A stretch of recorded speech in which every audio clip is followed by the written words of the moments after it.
Our giving habits reveal our heart for God. In Matthew chapter 6, verses 19 to 21, Jesus is trying to teach you, and he says, listen to me. You can't store up on earth your treasures where moth and rust and just it decays it. But store up for yourself treasures where? In heaven, where moth and rust cannot destroy. And then in verse 21, he says this, for where your treasure is, there your heart will be also. I'm just saying, you can follow a man's heart by following his little treasures, right?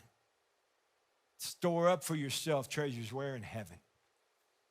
Giving is never been a matter of funds. It's a matter of the heart.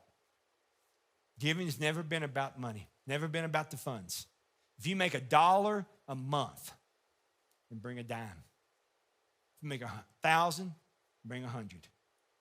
But see, if you're waiting so you get a bunch of money to start tithing, guess what's going to happen? You're never going to get there.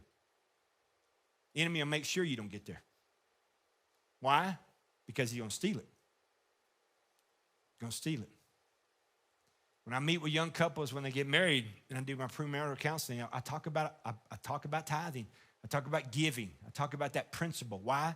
Because, man, I'm telling you, if young couples will start their marriage with biblical principle of giving, woo, man, teach it to the children, got to flood them with blessings, man. Flood them with blessings.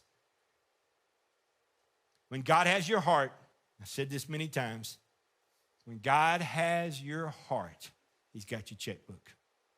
He does, man. When God's got your heart. So here's what I wanted to teach you. I'm not the pastor. I'm not that guy that beats you up with a Louisville Slugger that says if you're not tithing, you're sinning. If you're not giving 10%, sinner, sinner, sinner, okay? I don't want that to happen. It's a biblical principle. The goal is the tithe. But the goal for God is the spiritual discipline of getting a plan together as a husband and wife and a family to join the kingdom work of giving, okay? So you got to make a plan, okay? You got to make a plan. How many of you work out? You got a plan?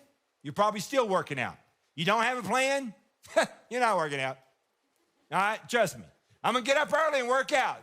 You'll never get up early. Just telling you. You can set 12 alarms in 12 places in your bedroom. You can chase that room turning off alarms. You'd be so tired you got to lay back down because why? You had to turn off 12 alarms. That's why you can't work out. You can say, well, I'm going to come home from work. First thing I'm going to do before I eat dinner, I'm going to work out. Guess what? You're not. You're not going to do it. You know why? Because you're too tired from work, and now you got to eat because you're going to die. So then you eat. You go, oh, my gosh. I can't get on that treadmill now. I'm big as a whale. All right? So you know what I do? Don't do it. And then you go to bed. I'll get up in the morning, work out.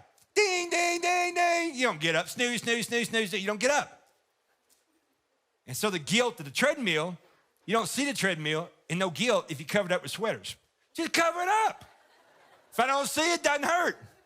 What treadmill? I ain't no treadmill. That's a new piece of furniture. Got that. World Market. Sweet. Yeah, ain't no World Market. It's got wheels on the back, dude. All right? What I'm saying is if you don't have a plan to anything in your life, you're not going to do it consistently. If you're just making it up as you go, if it works out, I'll do it. We'll see what's left at the end of the month. If it's a good year, honey, we'll do it. No, you ain't doing none of it. You won't, man. It's not because you don't love Jesus. It's not because you don't love the word. It's not because you don't love church. It's not because you don't love me. It's just the fact that you don't have a plan. And if you don't have a plan, you're not going to execute it. You want to win championships? Execute the plan. You want to lose? Do whatever you want to do, whenever you want to do it. Just make it up. And you won't win. You got to make a plan. So here's the deal.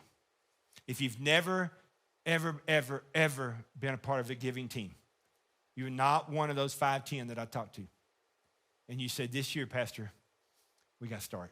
I want to start this principle in my family and my marriage. 3%, your place to start. Take your income, your take home, hers, yours, whatever. Look at the number. Figure out 3% and give it, okay? And give it. And then next month, give it. And then next month, give it. And if somewhere in the middle of the year, things are going pretty good, maybe make a little bit more money, or paid off some debt and you got some more money left. You look at one, some of you got to look at somebody and go, let's do 4. Let's finish the year with 4. Think we can do it? It's 1%. We can do 1%, okay? It's just another dime. All right? So you do 4. Next year, you do 5. Next year, do 7. Next year, you do 8. Next year, you do 9. And then next year, welcome to being a tither. You do 10. And then the years to follow, as you continue to be a tither, you say, wow, I know about that ministry. It's awesome, changing lives. Let's give to it. Boom. I know a ministry over there. It's changing lives. I'm part of the kingdom. I'm going to get in on it. Let's give the offering to them. Do it. Let's go to the church and give extra in the manger. Why? Because God's given so much more to us. You see how you do it? If you're not going to win, you're not going to play long. You're going to quit. Make a plan that you can do, stick together, look at each other, okay, and galvanize yourself that this is what we're going to do, and do it. And your 3 will become 5, and your 5 will become 7, and your 7 will become 10, and before you know it, you're doing a biblical tithing, man.